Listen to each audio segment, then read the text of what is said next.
Hey, ladies and gentlemen, welcome to Vicki Chats. And I have two very special guests in the studio today, Mike and Jennifer Brost. When Jennifer and Mike met more than 30 years ago, neither could have imagined the life they would build together or the storms they would weather together.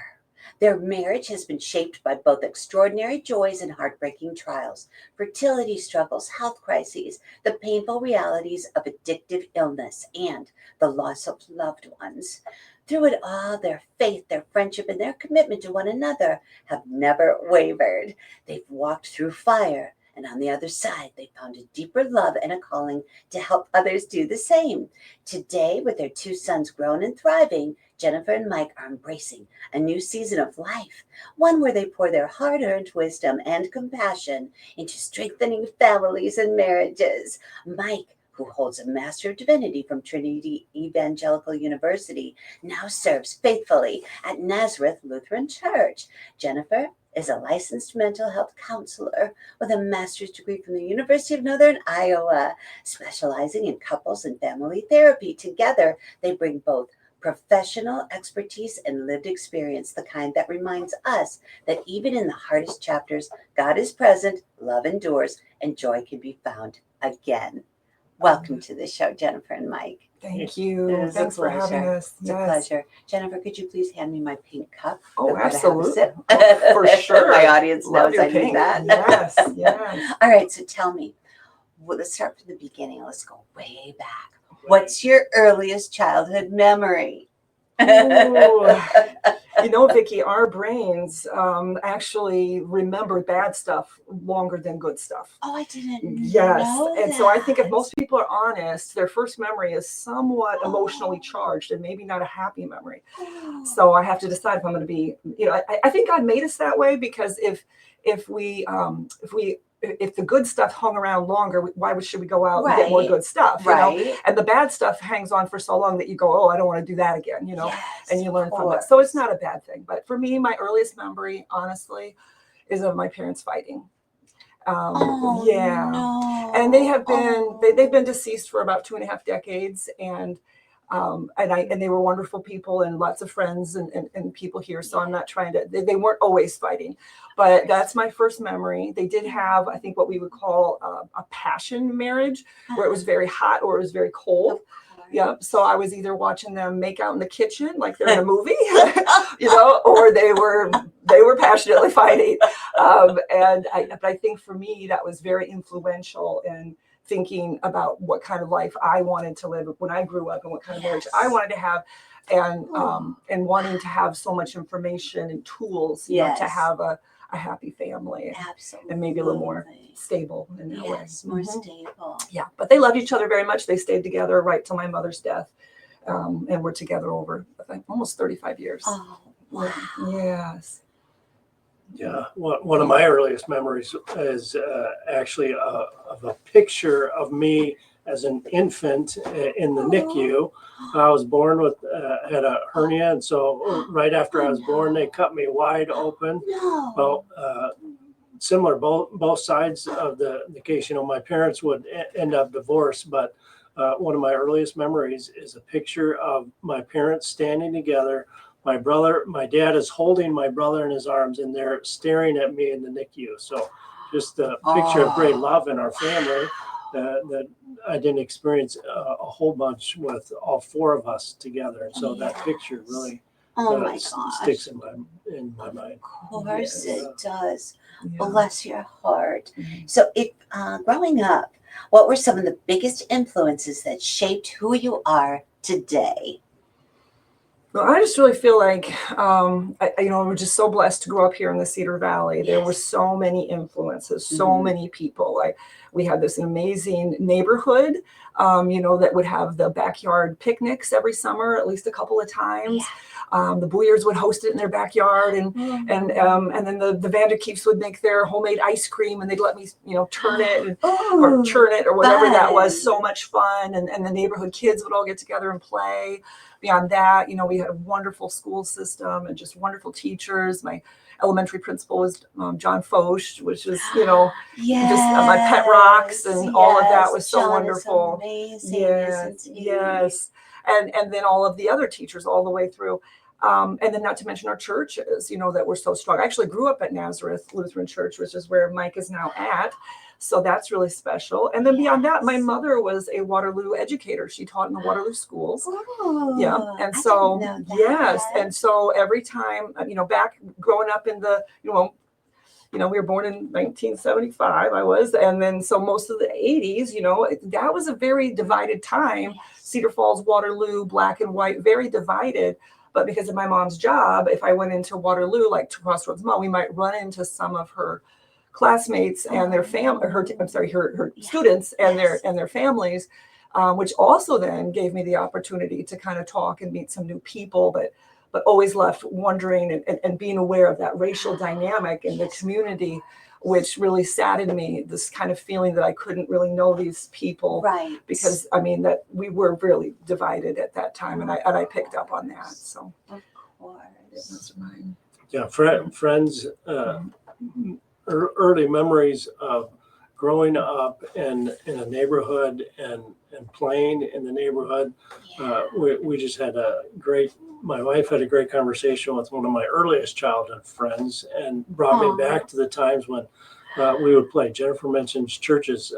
My first experience in church was playing in the church parking lot across the street from our house with some of my great friends. Joe was across the street, and then of course Amy, and we hung out together countless hours in a church parking lot, and right there on Main Street, First Evangelical Free Church. Oh, wow, I love that detail. Yes. That's amazing. So, if you had to sum up your personal mission statement in one sentence, what would that be? It would be love God and love others. Yay! Yay. I love Yes. it. Yes. Galatians 5:6 says, nothing counts except faith expressing itself through love. And my whole life, I've been in love with love. Yeah, there you go. My grandma, we'd have grandma camp. I guess we didn't call it that, but we'd go for a week to my grandma's house. She was a pastor's kid, and she would tell me about Jesus and say that he loved me and she loved me. And I soon became obsessed with love at a young age. I would carve I love you into anything I could. I remember being 5 carving I love you into our kitchen cabinet. Yeah.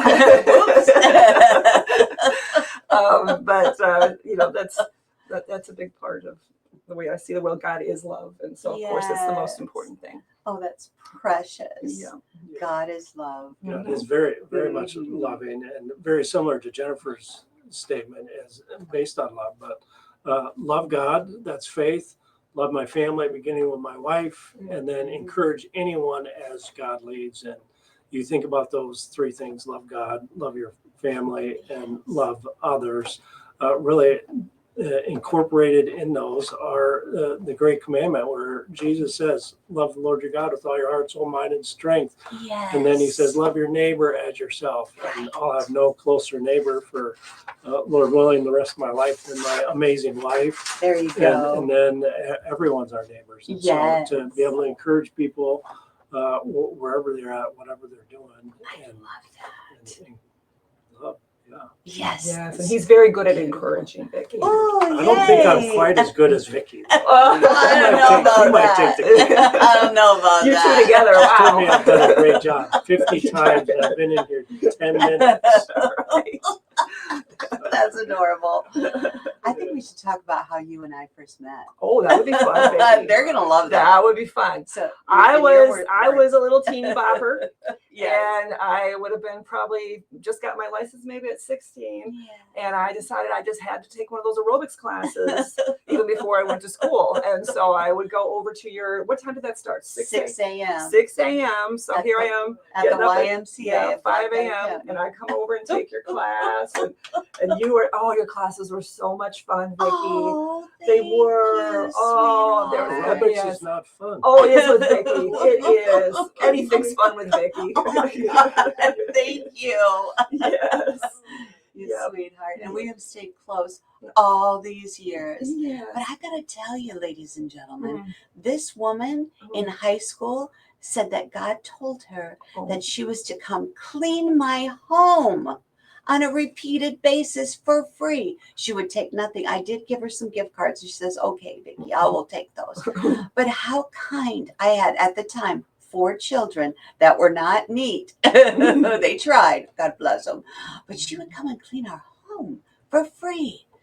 Jennifer. I didn't really know why God said it. I'll be honest in saying I didn't know about you having 4 kids. I didn't know anything about really your life circumstance. I just knew that God said I should come clean your house. So oh my gosh. I came and cleaned your house. Sweetheart. It was great. I remember your son, I think it might have been Jared. Yes, he would Jared, come out every once in a while. superintendent of schools, and he would just say, thank you for doing this, you know. And I'd be like, well, you're welcome, you know.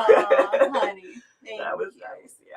What a beautiful thing Yeah, God for is you to good. do. Oh, God is and good. you are good. Oh, so thank you. good, so good. Yeah. Okay, so let's talk about our biggest pet peeves. What's your biggest pet peeve? Something that drives you just a little crazy. God, I think if it's okay, I'm going to use this time to give a little, you know, promotional whatever Please for do. type 1 diabetes. Our oldest son has type 1 diabetes, and a pet peeve for me is how people, and it's not their fault, but they just don't understand the disease, and they will talk about it in a way as if it's type 2 diabetes, but even that I don't think they really understand. No. And it's kind of like they imagine he gave it to himself. You know, he was 14 when he got it. Babies get this, you know. We really don't know why people get type 1 diabetes. Or they think it's kind of the same as type 2, where he can't have any sugar or he can't eat cake. Sometimes he has to have sugar to get his blood sugar up, but truthfully, he can have any sugar as long as he covers for it with his insulin. It's just, you know, and then there's oh, does your son have his diabetes under control? As if there's any way to truly get it under control. It's just, my hat's off to all the type 1 warriors, as well as their parents and families. It has a tremendous impact on those kids, and they don't walk around. It's like an invisible disability in a way, you know, because they're not in a wheelchair. They're still expected to live regular lives, hold jobs, and yet they are fighting an illness that's really very severe every day of their life. And technology is improving it and all of those things, but they just deserve nothing but empathy and support, and never our judgment. Of course. Yes. Well, I don't really like the question, Vicki. Pet peeves, and here's why I don't like the question, is because when I think about my pet peeves, I think about all the people that do these things, and when I slow down to really think about the pet peeves, I'm the one that does how them the most. interesting. And so- That is hilarious. This is typical Mike. Yeah. He doesn't want to ever say anything negative. Oh, I love that. Yeah. That's beautiful. But sometimes we need to. It's all good. It's okay. You can tell Yeah, me. there you go. I was going to say, just for fun, one of my pet peeves is the fact that Jennifer offers to clean Vicki's house for free, but ignores her own house. Oh! But that's not really true. So. That's pretty cute, though. I was gonna say, it's not. Yeah, my house may not be as clean as yours, no, but no, it's not ignored. That's hilarious. Okay, so how about what's one thing that most people misunderstand about you? Well, I want to say, I think they misunderstand because I'm a licensed counselor. Mhm. When people hear that, they think that they're being analyzed and scrutinized and Sure. and Course. you know, all of that every time they Story talk to of my me. life. Yeah. But the truth is that I can turn that off. I really can. And you know, in personal relationships, and sometimes it's not until maybe if I was really stuck in a personal interaction that I have to almost let myself go, oh, okay, wait a sec, what could possibly, other than me just being mad at them, you know, maybe there's some other understanding of it. But you know, we're trained to only counsel the people who ask for it. Sure. And otherwise we really are just regular normal people. There you go. Yeah. I love that. Mhm. Mike? Yeah, misunderstandings about me. I think some of it comes with the pastoral role, so to speak. Like, I think some people think that I'm more like Jesus than I actually am. Oh. No, I am not very much like Jesus at That's all. why we need a savior. Yes, amen. We need him. And of course, I'm serving a Lutheran church, and so I've been reading a lot of Luther lately. And one of his lines is, he says, "Why would anyone follow me? I'm stinking maggot fodder." Oh, and that's awesome. and so like that's just a great reminder. But Right. yeah, We are just regular people. just Yeah, regular You don't have to regular act people. any kind of different way with us. One You of really my don't. favorite Bible verses, of course, is where Paul says, "It's a faith, trustworthy saying, deserving of full acceptance, that Christ Jesus came to save sinners, and I'm the worst." And I want to say I'm the worst. Oh, I don't know about that, but okay. The point is, yeah, There's been times when you've thought that. oh yeah, I suppose you thought that of me, but yes, just be honest and real with your pastor and with us. We're just regular Right. people. Right. Mhm. So, what are some of your favorite fall traditions or plans this year? Well, I am outnumbered. I do like our boat, but our boat takes up Nice. everything. Oh, Yeah, boy. well, yeah, it's what we'll do. We will be on the boat. We've been, Yes. It's been over a week since we've been on the boat. It has, but we will be on our boat with our. I will be watching. Mhm. And when they are water skiing or surfing or whatever they're doing, when they fall, Vicki, I will be going, stop the boat! Of course. Yes, especially if they fall in a traumatic way, which they don't usually. Yeah, no. But if they were, then I get kind of yes, of course you do. because I'm a mom. I Yeah, don't, I just don't like. I don't like to see my most important people, Right. falling through. Of Yeah, all course that. not. But yes, what are your Yes. plans? How long are we going to do this? I mean, favorite fall activity, and we are more careful in the fall because the water gets colder and colder, and you don't want to fall and spend more No. time in the water. Oh, But that's true. certainly enjoy water skiing, and so Lord willing, we'll water ski late into the fall, maybe into October, and we have not yet water skied in Iowa in November, but that could change. Is that true? I thought we did. Oh We my came close. We did Oh. October 31st. Oh, that's right. Several years. So, do you wear wetsuits? So yeah, we wear wetsuits. Oh, thank goodness. Yeah. And Jennifer's bundled up in her winter Oh, coat. and blankets. So, Yes. There Yes. you go. Yes. And Oh my then, gosh. then we start a 6-month water ski fast. Oh. Yes. warm enough to- And they got to find something else to do, like go to a mountain and put another type of ski on. yeah. Yeah. Oh, that's Yeah. beautiful. Mm. So, if you could go back and give your younger self one piece of advice, what would it be? I think I would say it's okay to be tall. Oh, Yeah. I mean, I'm almost yes. 6 feet tall, and I spent most of my childhood and life wishing that I wasn't tall, because when I was growing up, we didn't have tall girl clothes. And I was in elementary school, especially, I was really bullied a lot for that. But that was okay. My mom as a teacher was so smart and gave me great advice on how to handle it. Wonderful. Yeah, she said, next time they say, "You're so tall," say, "I am? I didn't know. Thank you for telling me." There you go. And that ended it in one day. But I love it. I forever have been self-conscious of it. But I should tell myself, it wouldn't matter, because now I do have a husband. He's a little shorter than me. He doesn't mind me being tall. I can reach things. My sons don't mind having some height. Yes. And there are women who are so beautiful and so much taller than even me. Yes. And now we've got clothes that fit us. And I mean, it's just Yes. amazing. Wow. Yeah. I've never once thought of you as tall. Oh, okay. I don't know. Okay, that's amazing. I've Okay. never- Yeah, I met a professional volleyball player one day, and she told me I wasn't tall. And I was like, that's Really? the first I've ever heard that. Really? Yeah. but- Yeah, it's okay. never even entered my mind. Okay, great. Like, Good to know. You're Oh. just so beautiful. Oh, no, That's all I ever think Oh, of. Vicki, you're so Yes. sweet. It's the truth. Oh. Okay, so how about you, Mike? So what would I tell myself? Your younger self. My younger self. Yes. I would say, as I thought about this question, thinking about one of the few regrets I have in life, and just had a great life, and not perfect by any means, No, but of course not. one of the few regrets I have is that I didn't practice piano enough. Oh. And so all the times I can still hear my mom saying, "You got to practice." I hear my piano teacher asking, "Did you even practice this week?" No, I didn't practice. Obviously, you can. Right. Did you even need to ask the question? And so I'd say practice piano, And then I would also say is like it's never too late to learn something new. And so these days I do practice piano. I'm never going to be a concert pianist. I'm probably never going to play in worship for church, but it's good. Oh, that's beautiful. Yes, he can play a few good songs for Yay. sure. A few good Just a songs. few. Yes, he One or does. two. He's good. He's good. So what's a small, simple joy that makes you happiest in your day-to-day life?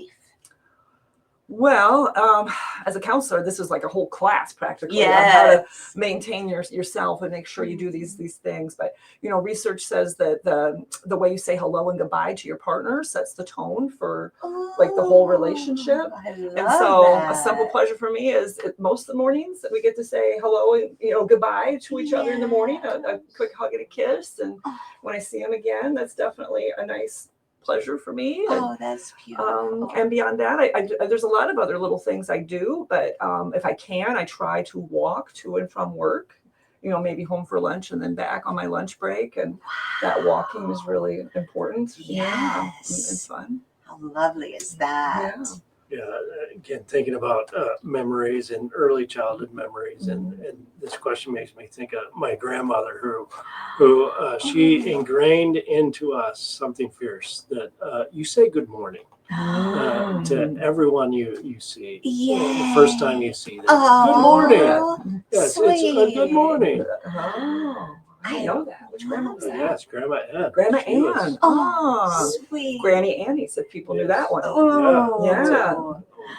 Yeah, that was Grandma Ann. His grandma was Granny Annie. Are you serious? Yeah. Oh my gosh. Granny Annie. That's amazing. Yeah. Okay. I remember Granny Annie's. Oh my gosh. Wow. Very cool. Very cool. Very cool. So, all right. You and Mike, Jennifer, are leading the Created for Connection Hold Me Tight Couples Retreat. What makes this retreat so special for couples? Well, it is going to be amazing. The Hold Me Tight book was written by Dr. Sue Johnson. She's now deceased, but that was a bestseller. And she is the founder of Emotionally Focused Couples Therapy, which is the most effective form of couples therapy we have.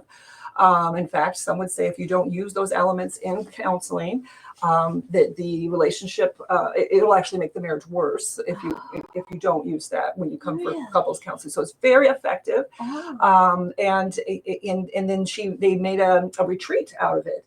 These have been held throughout the globe every year for decades. Oh my gosh. Yeah, and they recently, developed a version of it, Created for Connection, which is the Christian version of it. And that's because there's so many Christians that are drawn to this approach because it's a love-based approach, and it really, all of the science behind it really just shows how highlights the scriptures and how there's so much truth in the scriptures. And so they made this special version of this. Now, when I was in graduate school, I knew I was going to be an emotionally focused therapist. And they, these trainings are extremely expensive, but they let me take it for half price. And I said, by the way, my husband's a pastor. Do you suppose he could come with me and just audit the class? And there's many different levels to the emotionally focused approach. And the first level of it, I've gone all the way through all the steps, except for the final like $4,000 investment of somebody just like I have to videotape my sessions and send them. And I can't decide if it's worth it for me to do that. But I've gotten all the education. But the first part of that education is this 5-day conference and called Externship. And they allowed Mike to come and audit that. And he faithfully came. Just as smart as you. Yes. There you go. But he is very smart. He is smarter than me. Not as tall as you. Not as tall, but he's smart. He's smart. But he sat in class with me. And so, we like to work together. People usually like to hear us do things together, and got to realize that he came to that class. I called them up. They said, yes, that qualifies him. He can teach that class with you. And then I have an office neighbor, John Church. A lot of people may know him. He's a pastoral counselor, been my office neighbor for 13 years. And he also is going to help with the retreat. So it is an internationally renowned program. It is biblically based, and it is just scientifically validated. It's going to cover 7 different conversations. In the book, if you get the book ahead of time, you can, but we're going to guide you through the 7 crucial conversations. Can I read those? Yes, Is that okay? please. Okay, recognizing the demon dialogues. This is about trying to recognize Your partner is not the demon. They're not the demon, but you act like demons sometimes. When people can, when what's really going on underneath it all is some of these emotional needs, and this is why people don't realize they wind up in these huge fights, but it started with something little. Yeah, is they don't realize that they're in this particular. There's a couple of different patterns that people get into. So this one is about trying to identify what your particular pattern is, so you can stop it earlier and reassure your partner. And then 2 is finding the raw spots, and that's learning about your partner's vulnerabilities and again how you can help them. Revisiting a rocky moment. This is about repairing after a bad moment and coming back together. And 4 is about engaging and connecting, and that's really just how to how to really connect on an emotional level. nice. 5 is forgiving injuries. So we focus on forgiveness and how to do that, and not at a cheap forgiveness and just brush it and move on by. But sometimes we've had some major hurts that we haven't been able to move past. 6 is bonding through sex and touch. That's going to be really, really important. Yeah. And 7, the final session is keeping love alive. How do you leave from this conference and keep your marriage growing and strong? It is going to be online so that you can do this anywhere you want to do it. And you can do it with your camera on or your camera off. You can raise your hand when we give you the exercises to do and ask for one of us to come help you. We'll come help you to the amount of time that we can. You can also, if you want, in between the sessions, if you want more one-on-one help, you can ask for myself or John, if you want to pay a little extra to have that time. Wow. Yeah. So why do you think it's so important for couples to step away and invest in their marriage like this? You want to say, Mike? Yeah, it's important. We think of, when I hear the word investing, we think about investing our money, and we want to put our money in a safe place that's gonna grow. And and we intentionally do that. We go to bankers, we go to financial advisors, but how often do we take time to say, my marriage is one of the most important aspects of my life, and so to be intentional about taking time to do that, it's important. Yes. And it's never been harder to do, to be honest. I mean, we don't live in this, we have a very stressful world, and we have a fight response, an alarm bell, and we have a love response. Perfect love drives out fear, says the Bible, and that is true biologically. So what we have is all day long, we're at work, we're busy, we turn on the news, our bank account's low, our scale is going up, we just got stress after stress after stress, and then we come home and we're grouchy and we can't connect. And if we could turn on that love response and learn to take our interactions and be very clear. If you want to fight, go fight. But if you don't want to fight, be clear in your communication that you don't want to fight, so you can stay connected. But these tools, you have a bag of tools out there to fix your car, but you don't, maybe it's an incomplete toolkit. You don't have all the tools you need. Or maybe you have those tools, but you've never seen anybody use them, so you don't know how to use them. So we all need, support. I always say, if you have a car, you need a mechanic. Okay, you might be the mechanic, but sometimes you got to send it out, because you have so much to do. Right. If you have a car, you need a mechanic. If you have a house, you need a plumber. If you have a marriage or a relationship you really care about, you need a coach. Yes. And I do a lot of couples counseling. I have a waiting list at all times. So I'm not looking for a whole lot of extra clients. Nice. But sometimes even if you're in counseling, or if you're not, a retreat is just a really great way to connect and get a whole bunch of tools at one time.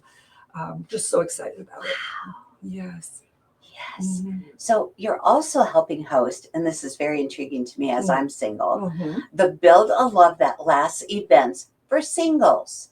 Okay, so can you tell us more about that and what makes it so unique?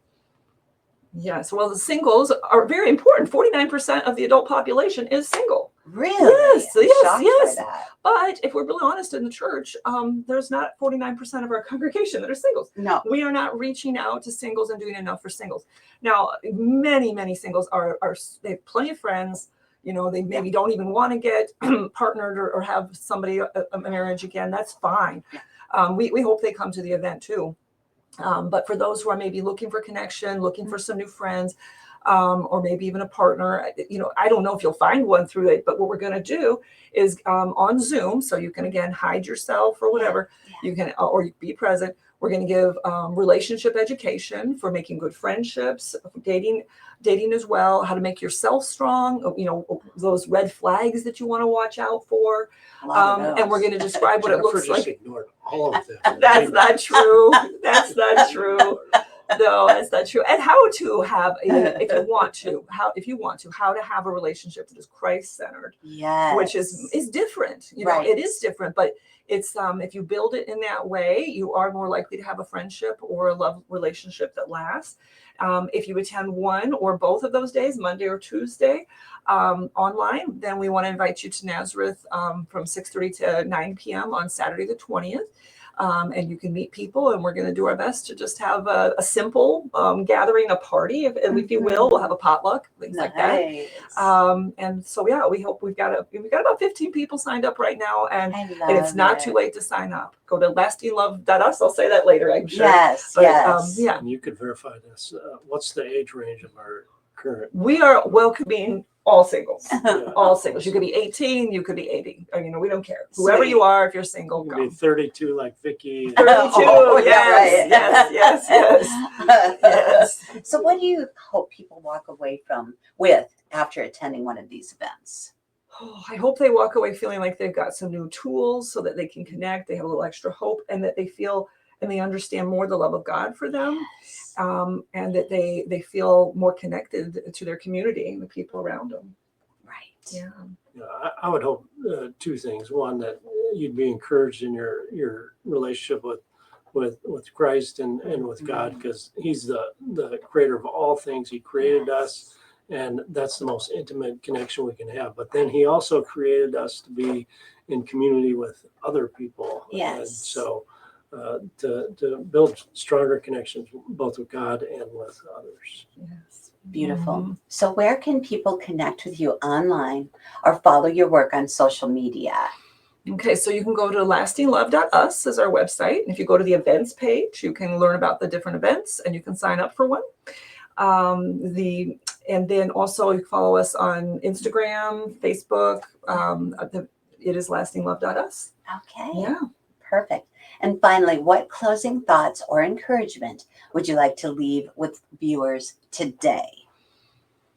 I know that people will let you down, and relationships may not be going the way that you wish they were going. I don't know if they can be repaired. I don't know what will happen. But I do know that the God of this universe loves you and is not against you. And, maybe coming to one of these events or is something that's in His plan for you, or maybe it's not. I don't know. But don't give up hope. And trust in his plan for your life.